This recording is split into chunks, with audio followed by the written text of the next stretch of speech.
Area Ferrari.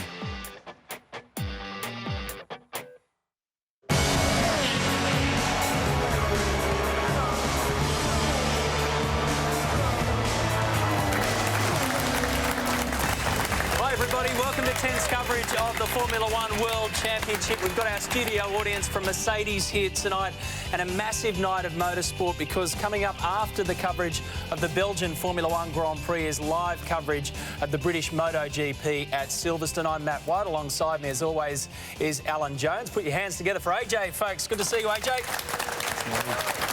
So, Formula One, AJ's had a 4-week break, but no better place to resume than this circuit at Spa. Oh, absolutely. I mean, they're all fresh. They're raring to go. They've, all the spectators are coming off their withdrawal symptoms. A great circuit to start the second half of the season.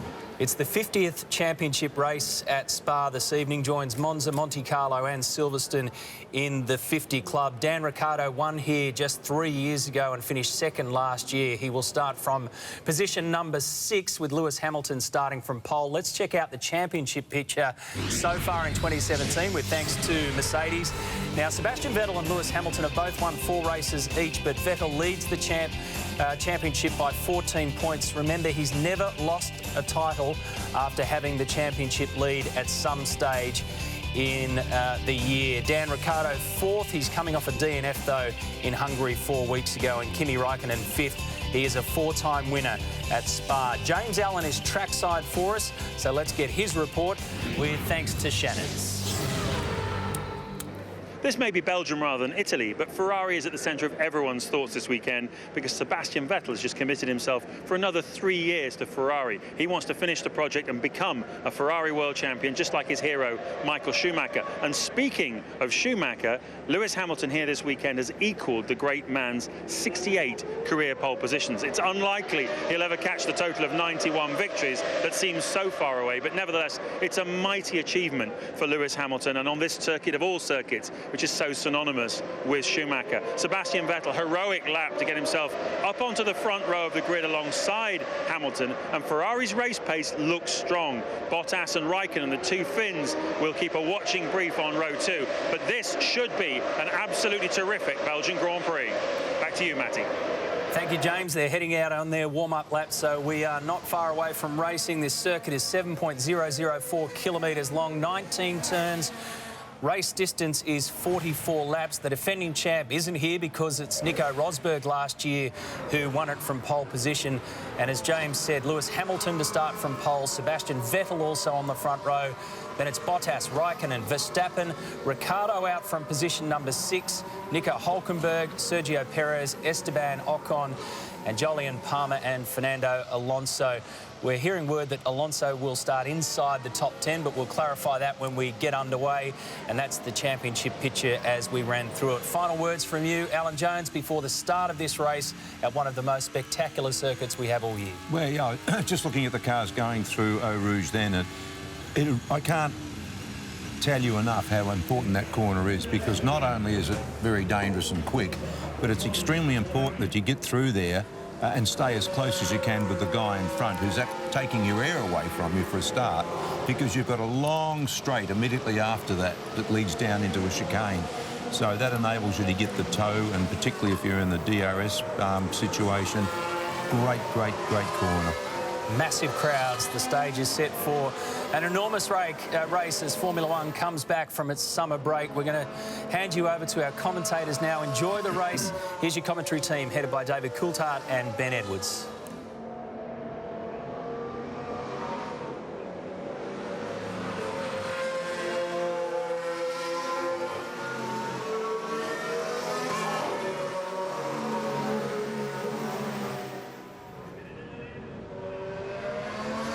He was loading the car into the apex there at Blanchimont and then running the front brake as well. So it's a technique you can use to try and put more heat into the brakes, which then, as I mentioned before, radiates into the wheels and brings up the tire temperature. So you don't really want to do under rotation, but for such a short space of time, that won't have given him many flat spots.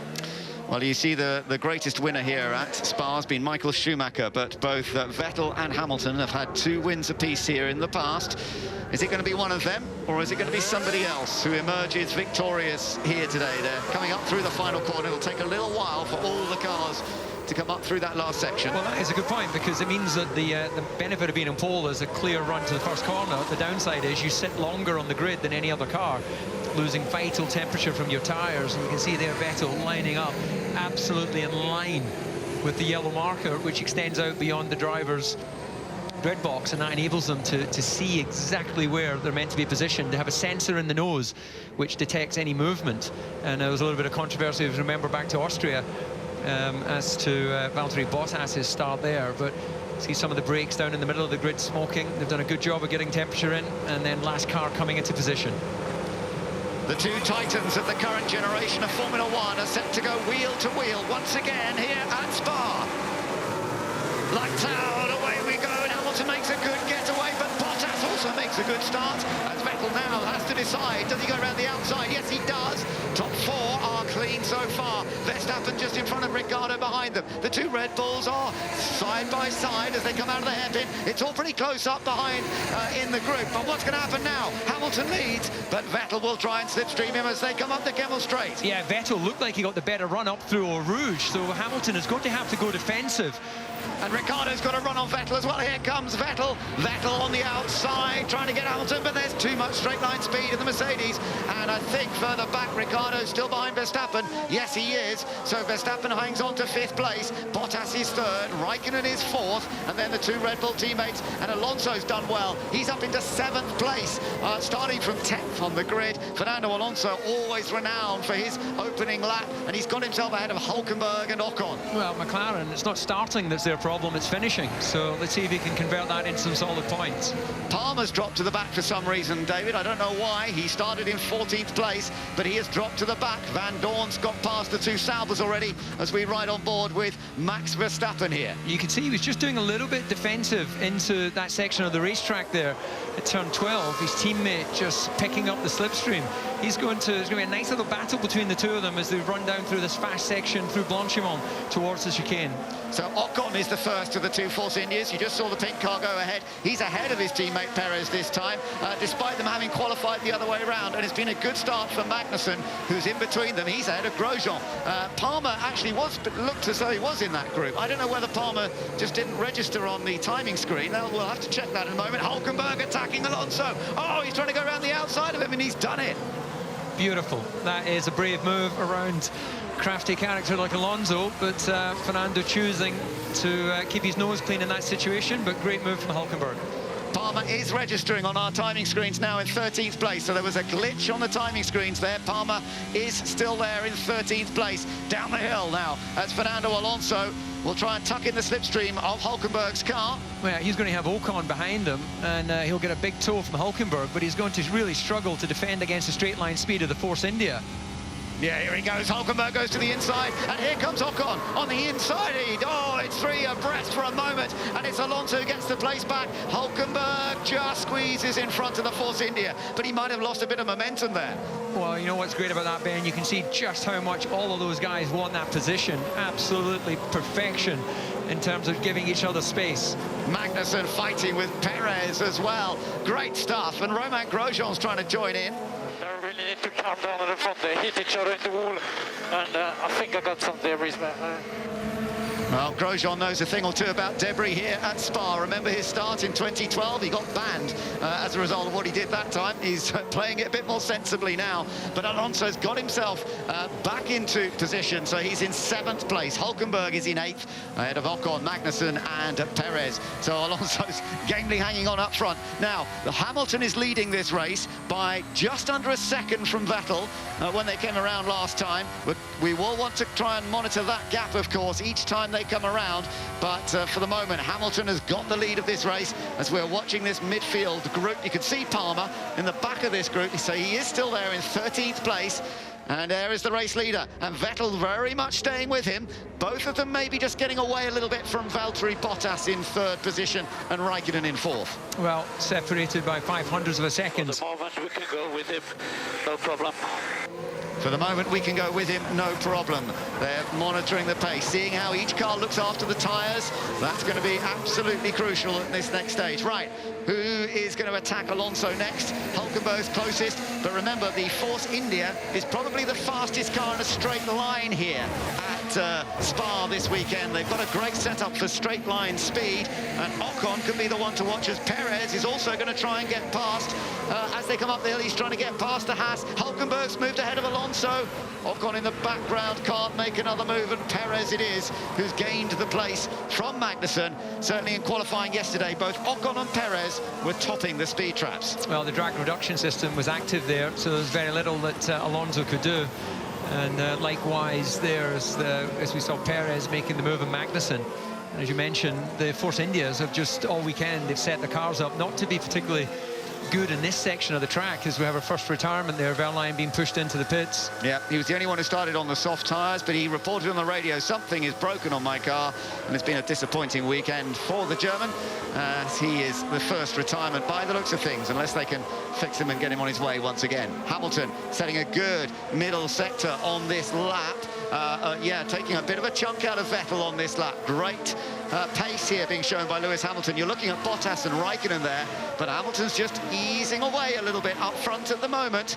It's fascinating to see how this contest turns out, but great stuff as we go through the early stages of this race. There's Hamilton. Right, the gap was 0.9 of a second when they came around last time. This time it's exactly a second. So has he got DRS or not? He may have just dropped out of DRS range. We'll have to see. Well, the detection point for the run down to turn 1 is just before the chicane at 18, must stop chicane, and then there's another detection point is to drop down the hill towards Eau Rouge. And well, Hamilton just trying to get outside of that 1 second window, just give himself a bit more breathing space. But I think it's very much a case of everyone sort of pacing themselves at this stage, trying to gauge just how far they can go with the tyres. You know, it's one thing doing quali laps with 10 kilos of fuel on board. You know, they've gone off the line with 100. That significantly changes the performance of the vehicle. Let's just have a look. Ocon's got past Alonso now, and in the background, Grosjean's picked up the slipstream and goes past his teammate Kevin Magnussen. Okay, good job. Time to get on with it.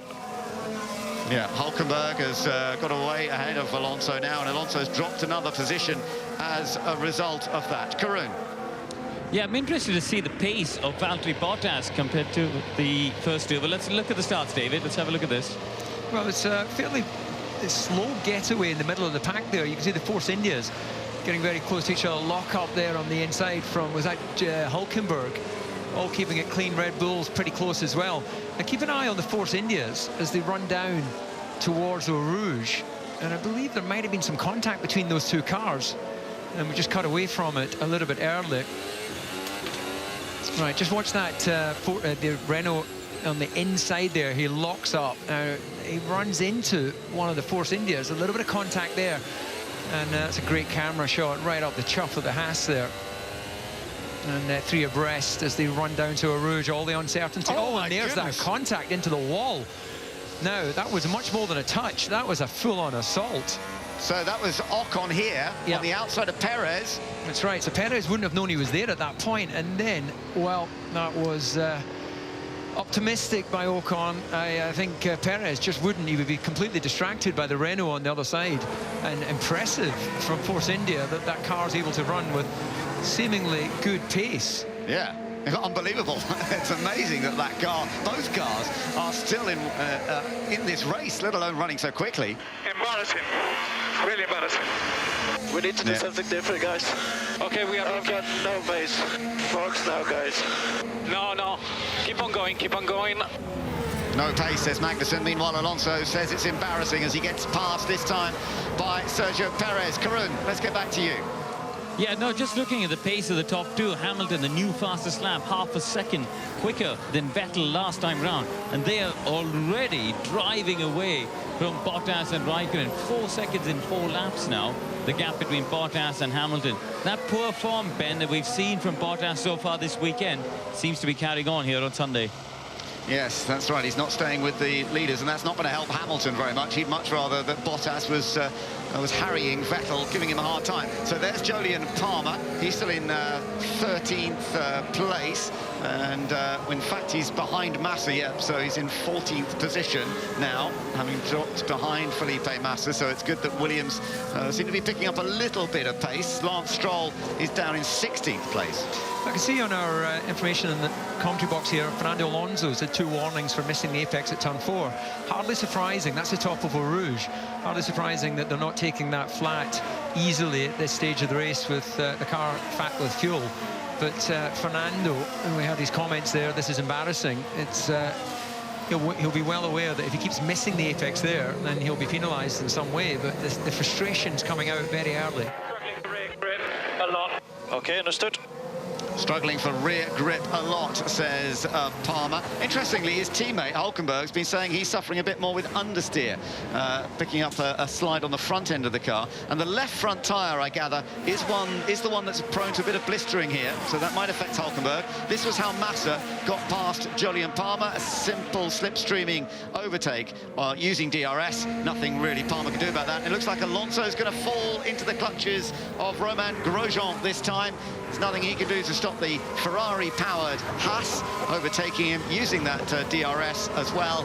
And poor old Alonso's not enjoying himself out there now as he drops further and further down the field. The question marks remain. Will McLaren stay with Honda for next year? Will Alonso stay with the team? You've got to wonder that Honda have not delivered much this weekend, and if anything, it's been a bit of an embarrassment for them, as he said. It's 1.4 behind Grosjean. I really don't care too much all the gaps. This is just a test. It's just a test, he said. It's just like a practice session. Yeah, well, personally, I'd be more disappointed if it saw Alonso retire at the end of the year from Formula One than if Honda decided to pull out. You know, he's one of the great champions. A lot of fight and energy still in him, and it would be great to be able to celebrate that talent in a more competitive situation. But I know the team at McLaren will certainly be, you know, they're living that frustration day by day and race by race. Yeah, let's see what happens in the future. You're watching Lance Stroll at the moment, quite a long way down the field, but he's in quite a close group of cars. He's running down in 16th place, the Canadian who had that stunning 3rd place finish in Baku earlier this year on a track where the Williams did work very well. But ever since then, it's not really worked on any kind of track, whether it's fast like Silverstone or Spa or slow like Hungary. They have been struggling mightily. It's good to see that Massa has picked up a place here, but nonetheless, you would expect them really to be fighting for top 10 finishing positions and getting in the points. Now, there's Lewis Hamilton. The gap was 1.7 as they came over the line last time between himself and Sebastian Vettel. So far, so good. In the relatively early stages of this race on the ultra-soft tyre, see the car beginning to move around a little bit. Question is, how many laps will they do on this tyre? Sometimes the Ferrari is kinder on the softer tyre than the Mercedes, but it's something that Mercedes have done a lot of work to improve. Alan Jones thinking that perhaps another 4 or 5 laps on these tyres. So Lewis Hamilton leads. The situation pretty much remains the same at the top. Dan Ricciardo holding down position number 6, and Fernando Alonso already in the wars for McLaren. A quick break, and on the way, another great offer thanks to our mates at Shannon's.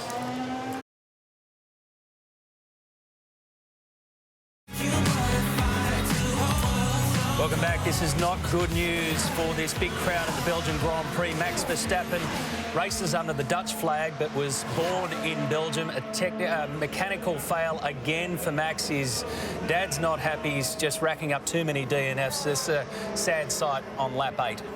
I know, he's got the brand new helmet too. It hasn't brought him much luck, but I suppose the conspiracy theories will start coming in now. That means that Dan Ricciardo goes up to position number 5. Lewis Hamilton leads the race back with live pictures as Max hooks a ride back to pit lane.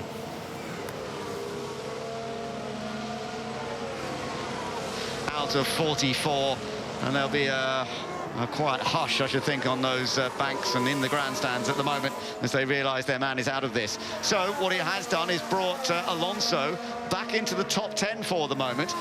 He's still being chased by Kevin Magnussen, but for the moment he's there. Palmer's just made a pit stop as well. We saw Ericsson in. So we are seeing a few pit stops being made at this stage. Guys, listen to me now. We need to get off this tyre. We can get both cars the points if we get off this tyre. Okay, understood. So are they going to call Magnussen in? Well, he's not come in just yet. The two Force Indias are heading around in 7th and 8th places, with Ocon ahead of Perez for the moment. Ocon celebrating a year in Formula One now, because he made his debut here with the Manor team last year, and it's been an impressive year. He's had no non-finishes in that entire time. A lot of that's down to the great work done by both Manor and by Force India. But also, he's been consistent and has delivered. Mind you, the contact that they had in that first lap could easily have led to a double non-finish here today. Interesting. I've got another camera shot available here. As you can see, double blistering lines on the front of the Force India. I can see some blistering on the front left of Hamilton's tyre. And, you know, we're at lap 10 now. This could be around a 2-stop window. Vettel, if he was to pit, is going to come out just behind Ricciardo. So all of the things they're having to try and play out in their mind. You can see that blistering there, right, front left tyre, but right as we look at the shot, rears are clean. So that's rotational blistering. So that's coming from the high-speed running along the Kemmel Straight and down through Blanchimont. That's not due to load in the actual corner itself. Not a problem particularly, but as long as you don't get a delamination like we saw with the Ferraris in Silverstone. Yeah, and you've got to think Silverstone will be fresh in Ferrari's mind. Quite visible blistering in the front left. Copy that, seeing that on other cars as well. Yeah, so Bottas reporting he's got the same as Hamilton. Are we seeing it on the Ferrari? That's the question. Are they going to let him in? Hopefully they are. Back into the paddock area at some point. He may still have a little way to go yet before he gets there. And Max Verstappen being driven back, but sadly out of the race. So we've had two confirmed retirements. They are Pascal Wehrlein and Max Verstappen, of course. We're on lap 11 out of 44, so we're at 1/4 distance. And at the moment, it's Hamilton versus Vettel up front, with very little between them in terms of change. It's a bit of a stalemate at the moment. Only 1.6 seconds. In comes Esteban Ocon. Right, this is going to be very interesting. The two Force India teammates have been very close. Goes on to a set of the super soft tyres, not going for the harder soft tyre straight away. Also in is Alonso. So Fernando Alonso and Romain Grosjean. Grosjean heads back out once again. He's on the soft tyre, which in theory might actually be able to get him to the end, although it's early. It's really very early to go onto that soft tyre and hope for a one-stop strategy. Yeah, there's not actually that much in the prediction in terms of degradation between the super soft and the soft, but there'll certainly be a little bit on lap time. And he was looking pretty racy, Grosjean, as he left the pit lane, so it didn't look like he was going to try and nurse those tyres to the end. But it's very much a case of seeing how the track evolves, how the car feels to you on this day in history. You know, you do some long runs on Friday, see contrasting lines there from Carlos Sainz and the Williams of Massa ahead down in the hairpin. For Hamilton and Ricciardo from TV. I'm still safe by the looks of it in here. So, talking about the blistering that's being reported